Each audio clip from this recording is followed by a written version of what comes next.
It's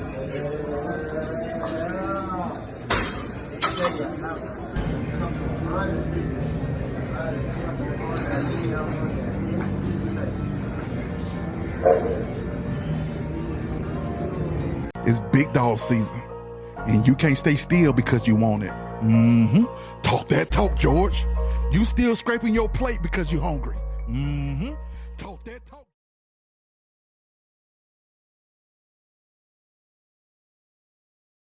Begin with this story. A man police say was shot by his own wife has died just 2 weeks after an argument escalated at their Galleria apartment. Court documents reveal the victim's wife now faces an aggravated assault charge with a deadly weapon. ABC 13's Alex Bazarjian joins us live from Yorktown Street outside the couple's apartment complex. Could her charges be upgraded, Alex? Tom, it's definitely a possibility, but I checked the Harris County Clerk's website, and Keaiirra Chidozie's charges have not been upgraded. Right now, she's out on bond awaiting her next court date in May. Michael Chidozie, her husband, and the victim here, they both share 2 children. Investigators say that both of those children were home during this tragic shooting.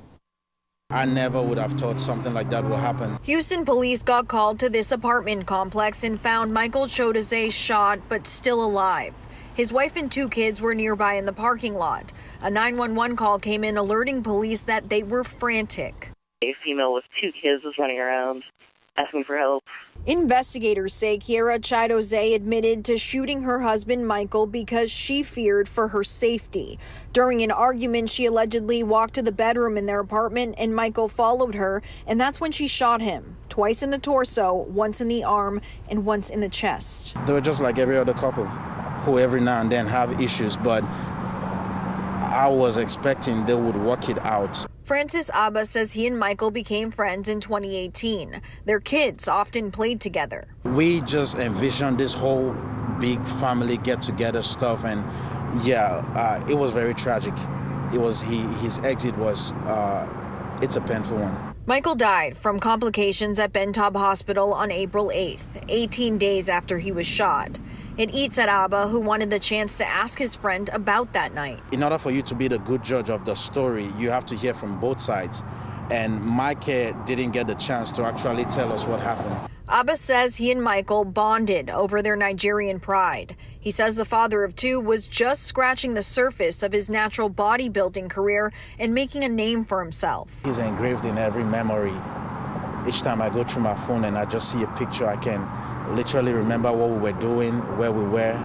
It's a tough pill to swallow and something he feels didn't need to happen had the couple sought help. It can be a counseling, just do something, but don't leave it, don't put it in there, because the more it grows, then you'll be stretched to your very limit to do something so shocking as this tragic stuff that just happened. So yeah, that's my advice to everyone out there. I did ask Abba if he ever witnessed violence between the 2, and he says never once did he see them fight physically. He says they just argued. Now, Michael and his family and friends, they are trying to raise money to bring his body back to Nigeria. We do have a GoFundMe link at our website if you want to help. Live in the Galleria tonight, I'm Alex Bazarjian, ABC 13 Eyewitness News.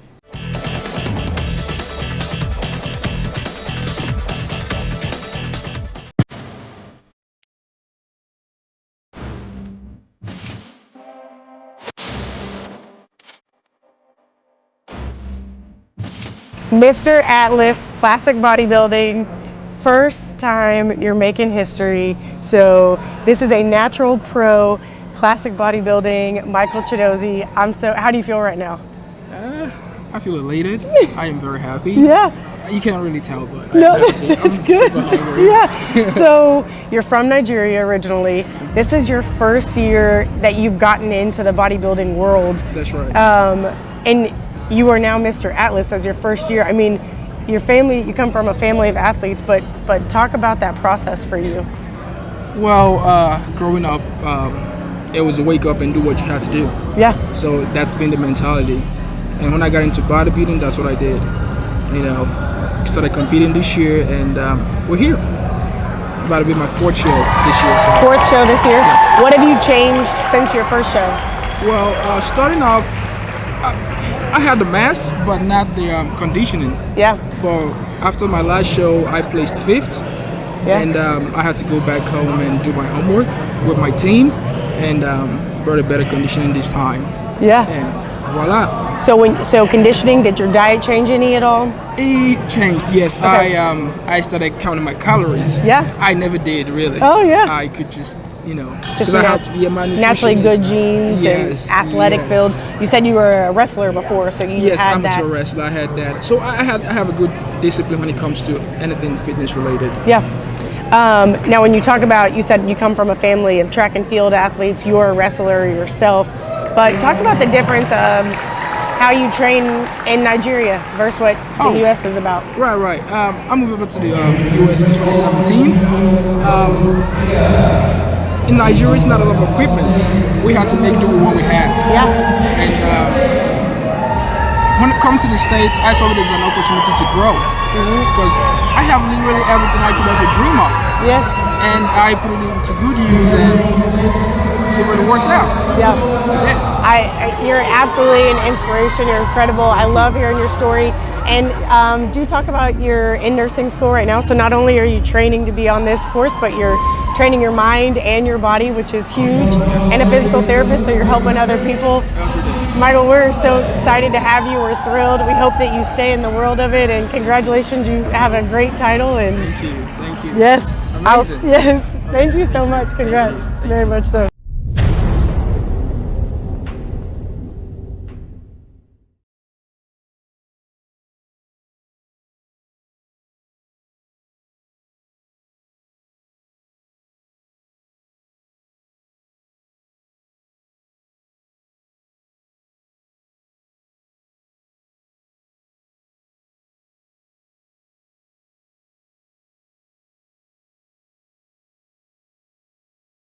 Good morning. Today is Wednesday, April 24th. The year is 2024. So Michael Chidozie, a bodybuilder who I happen to follow on Instagram, he's only was only 26 years of age, was gunned down by his wife, Keaiirra Shavoiyae, and she was 28 years of age. And this happened in the Houston area. He was in the hospital for 18 days on life support because she shot him like 4 times. His wife was charged with assault and has not been upgraded to murder, but more likely when they go to court, they're going to upgrade that charge to murder. Now, if his wife shot this man in self-defense, she wouldn't be charged with a crime at this time. Why she chose to go into their bedroom, pick up a gun, and shoot this man 4 times while their children watched is probably mind-boggling to me. And then people say, well, they're Nigerian. I don't care if they came from Mars. You don't go into there's no need to go pick up a gun and shoot your husband or wife unless you are fighting for your life. This woman had no injuries on her. No bruises, no physical assault taking place. He wasn't beating her or doing anything to her. That's why they charged her. Because she had no proof of any type of physical injury, nothing. She said she feared for her life. This is probably just another case, y'all, of a woman raging with jealousy and envy. And I've noticed this in the bodybuilding community for years. These women who date these bodybuilders, a lot of these women, for some odd reason, they can't control their jealousy and anger towards their husbands or partners or boyfriends who are in the bodybuilding community. I have another friend who was almost killed by a girl he was seeing. Right at the peak of his career. I've never understood domestic violence. And I have to keep bringing this disturbs me that people say, well, they're Nigerian. I don't know nothing about Nigerian people, but I know enough about niggas to know that this happens quite frequently within the black community, that we are so quick to shoot and stab each other in our relationships. It just don't make no damn sense. They were having an argument. A bodybuilder has died weeks after he was gunned down by his wife in the middle of an argument in front of their children. They were just having an argument. It kind of made no sense. He lingered on life support. He had a spinal injury and died of complications 18 days later. Very young man. They show pictures of him in the hospital. She was charged with aggravated assault with a deadly weapon after the shooting, and her charges have not been upgraded since his death. She claimed to have shot him in self-defense as she feared for her life. They wouldn't buy that, though. They said, okay, we're not buying this. Don't forget now, you got them kids watching. The argument began elsewhere in the house before she went to the bedroom, where she picked up a pistol and shot him.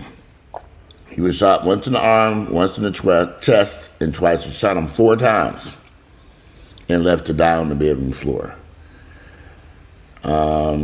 They found her in a nearby parking lot after witnesses called police saying she was frantically running around asking for help. Friends say they never saw the couple be violent towards each other, and they were shocked that an argument escalated to something deadly. Well, I can imagine that this woman, because I'm in the fitness world, I occasionally have a lot of bodybuilder friends who come to me to buy supplements. And I don't know, this is weird to me, but I've had several of them come to my house and their phone will be on speakerphone. And I say, and they'll be talking to somebody, and I'll say, oh, who's that? He says, it's my wife. And the phone will just be quiet, and they'll just be listening to our conversation. And we're discussing whatever we're discussing, and the whole time the speakerphone is on and the wife is listening. I've had this happen several times, and I'm thinking, this is very weird, because what is she listening for? What is she hoping to hear? And what I've learned is that some of these women make these men go around and put their phones on speakerphone or FaceTime so they can hear everything, everything that they're doing, wherever they're going. I had another friend of mine, a gay friend of mine, his boyfriend did the same thing. Everywhere he went, he had to be on speakerphone or FaceTime. He had to listen to everything that this individual was doing. And I was thinking, this is odd. But I've seen this happen more so with my straight men, straight guys, these women so jealous, wanting to know everything that they're doing, wherever they at, what gym, where they're working at, everything, every second of the day has to be accounted for. I don't think I want to be in a relationship with a parole officer or a probation officer where you got to know every second, every minute of the time where I am and what I'm doing, that you have to literally listen to me as I'm driving down the street, as I'm walking into appointments, as I'm in the gym, just consistently on the phone all day, every day. What's the point? Y'all, let me explain something how you can make a relationship last. When you're early on in our relationship, we get up at 8 o'clock in the morning to go to work. I wouldn't hear from him. I talked to him all day until he came home. It's very rare that I even call him at his job. For what? I'll see that nigga when he got back to the house. What's the point? If we had to talk during the day, it had to be something very important. We're no, hey, boy, what you doing? I'm just over here at these raggedy houses, Minute house. What you doing over here at the school with them dead-ass kids? Okay. No, none of that. For what? He's at work. I was at work. Saw that nigga when he got home later on that damn night. Whenever he walked through that damn door. I'm not going to be in a relationship where I have to babysit and be your parole officer. And I don't want to deal with a parole officer where I have to come. I don't know what was going on in these folks' relationship. And I'm just basing this upon what I have seen in the bodybuilding community. Let me tell y'all something. Wow, these women get jealous of their husbands and boyfriends and fiancés who do these bodybuilding shows. The amount of jealousy, the stuff that these women go through and do to these men, I've seen it 1,000 times, and I just sit back and say, wow. And I think a lot of these guys be thinking, well, I can control her. They're not doing nothing. Most of these guys are so into fitness that that's their life. That's what they do. That's that's they love doing. And I've seen this more in the black community than the white community. Yeah, I'm 54 years of age. I've been hanging around bodybuilding since I was 18 years of age. I done been to every bodybuilding gym this side of the Mississippi River. I've seen this shit 1,000 times over the decades, and I just sit back in amazement. And then the violence. I've seen a lot of violence from these women against these men. And maybe they're frightened or intimidated by these guys, and these are big guys. And I can imagine that, I'm not living in these households, but the thing that, like I said, that concerns me is the constant probation, the listening, the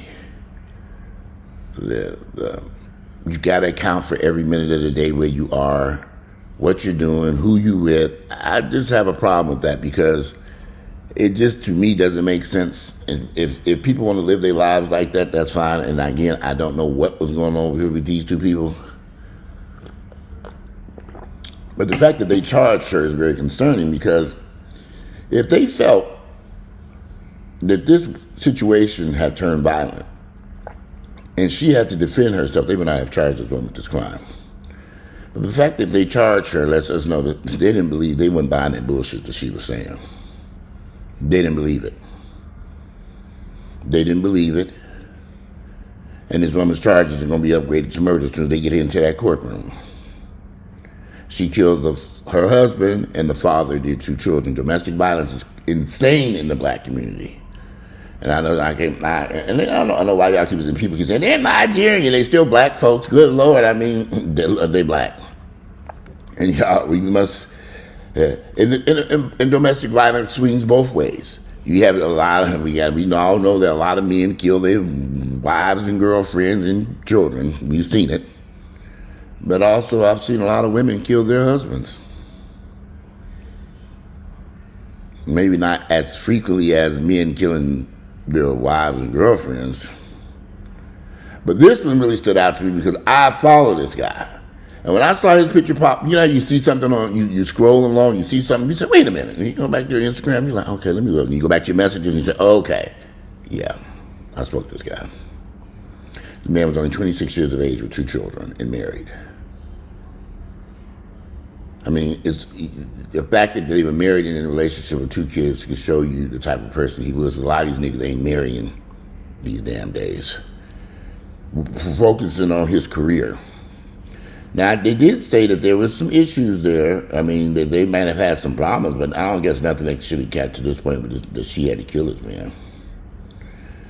But, only when they get it into the court system. There was another situation here in Atlanta just a few months ago. They sentenced this woman, a black woman, to prison here in Atlanta because she shot and killed her husband. And they actually had her on video threatening him on multiple occasions. And the night she killed him, he recorded her on his phone. He should have left. Some of these people are just crazy. We all know is the domestic violence in these relationships is reaching epic proportion. Everybody has a gun or a weapon. I've never understood domestic violence because to me, it doesn't make sense. I don't think it's worth going to prison over. She's going to spend the rest of her life in bars behind prison for killing, because Texas don't play. Now, the kids have lost their father, who they watch her shoot and kill. And they lost their mother, who's on her way to prison. Is that how y'all want to live y'all lives? I don't. It has never crossed my mind to grab a gun and shoot anybody or harm anyone over what? What could be going on? First of all, I don't like all this arguing within relationships. All this arguing, physical fighting, all that shit. I ain't got time for that shit.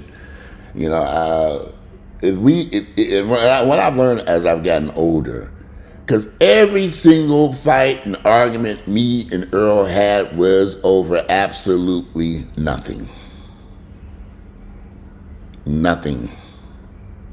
Nothing. And that's the troubling part. All this fussing and fighting over a bunch of fucking bullshit. Just nothing. I wish I could get in the time machine and go back to the day I met her. I showed her and say, okay, this ain't gonna work out too good for you, Walter. You need to leave this Negro alone. I said, okay, thank you, Walter, for coming back from the future to let me know this. Thank you. Did you get some lottery numbers? I can go play some numbers. I got all of them right here. Oh, good. That's the Walter I know. Gonna come back in the time to help, though. Come back from the future to help the Walter. But warn you about it earlier. Leave it alone and hit them lottery number, kid niggas. Now go live a good life.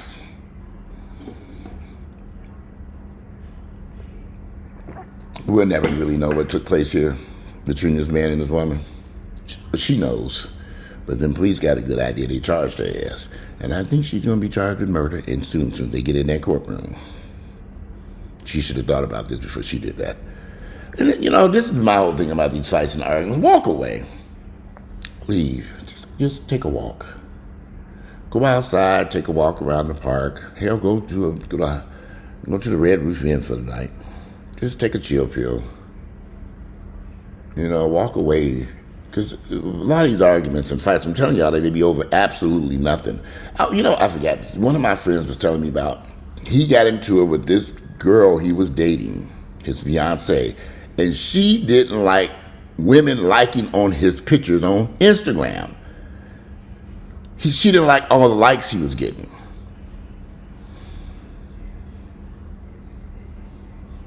Another bodybuilding friend, I'm thinking, they got into, this is what they had got into this big thing over fucking Instagram and people hitting likes. If you're dealing with somebody who's very jealous-hearted, they're jealous or very controlling or manipulative, or you need to leave them alone because it's not going to get better. I'd be damn the hell I'm going to sit around to anybody I'm in a relationship and I'm going to say, I don't like you got too many likes on that damn picture. Who all these people liking your damn pictures? I don't like that shit. And if I'm dating somebody and they say a comment like that, I'm going to get so far away from that crazy person. Instagram, Facebook, social media, liking button, y'all, we that insane? Okay, I'm packing my U-Haul and getting the fuck on in fast. Can't hang around in a relationship like that. That's somebody insane. You don't like that. But again, like I said, them guys come in here, they got this speakerphone, and they got to walk around all day long with their speakerphone while they being monitored. Everything, if you're in a relationship and your partner has to monitor everything that you do, everywhere that you go, every conversation you have, you need to get the fuck out that relationship and fast, because that shit ain't going nowhere. If you don't have trust in the relationship, what's the point? I ain't never been, but see, I'm not one of these crazy jealous people. I ain't never been in a relationship. Where you at? What you doing? Who you with? I don't give a fuck about that shit. As long as you ain't over here harassing me, we good to go. I ain't got time to be punching. People need space. I see you next week, next month, as far as I'm concerned. Shit. I don't have time to be sitting around here babysitting nobody. I got other things I need to fucking do. When I get through making this video, I got to take these dogs out. Put on some clothes and run and go meet a client. Get my ass back over here. I'm trying to go to a barber shop and have my beard shaped up today. These days be flying by. Today is Wednesday. Going on 8 o'clock already. Time just be flying, time flies. And I don't have time to be sitting here arguing with somebody about a bunch of bullshit. Where you at? What you doing? Who you with? I don't care. Really don't care. Never have. But I don't have a jealous streak inside of me. I'm not about to be nobody's parole officer. I'm not going to chase you down, arguing with you. What in the world was this argument about between these two people that escalated to the point where she went and got a gun and shot and killed this man? They're going to get her life in prison in Texas. Well, we're going to find out. Well, I wanted to do a video about that again. I wasn't there. I don't know what happened. But the fact that the police charged her ass tells a lot. They didn't believe that bullshit that she was saying. And them kids, I'm sure they pulled them kids to the side and said, what happened? And I don't think there were any other incidents of police being called over to their home for domestic violence or anything like that. I don't think there's any other stuff, because they would have brought all this stuff up. And I didn't watch quite a few news reports on this young man. And I was trying to see, this is why it took me a second to do this. I wanted to see Was he violent? Was there any violence in the past? Were there any other incidents where the police had to come out there for domestic violence? Did anything else happen prior to this incident? And I couldn't find nothing. And I searched and searched and searched. I didn't see anything on any of those news reports. I sat and watched those reports because, you know, the news would be digging. This man is a bodybuilder who's well known all over social media, bodybuilding shows. People know who he is. He was young and going somewhere with his life, going somewhere major. He was only 26 years of age. This man was just really getting started and doing well. But she took care of that, didn't she? Y'all better be careful when y'all marry these damn days, because you just don't know what you're getting. Anyway, let me take these dogs out, because I got to get dressed and get out of here. I got a lot of stuff I need to try to do today. Today is supposed to be a rest day, but I don't think there's going to be no rest over here. Today is Wednesday. It is April 24th. The year is 2024. If y'all see anything, if you can Google, I'm just, like I said, I didn't see anything where this man was violent. I didn't see anything. I just saw when one of his friends said they had some issues, but nothing that escalated to this point. But anyway, only time will tell. I know she probably sitting up in that jailhouse wishing she had not done this. In the heat of the anger, she decided to shoot and kill this man for no reason. So, anyway, today is Wednesday, April 24th. I'm out of here. Enjoy the rest of this beautiful Wednesday, 2024, and I'm out of here.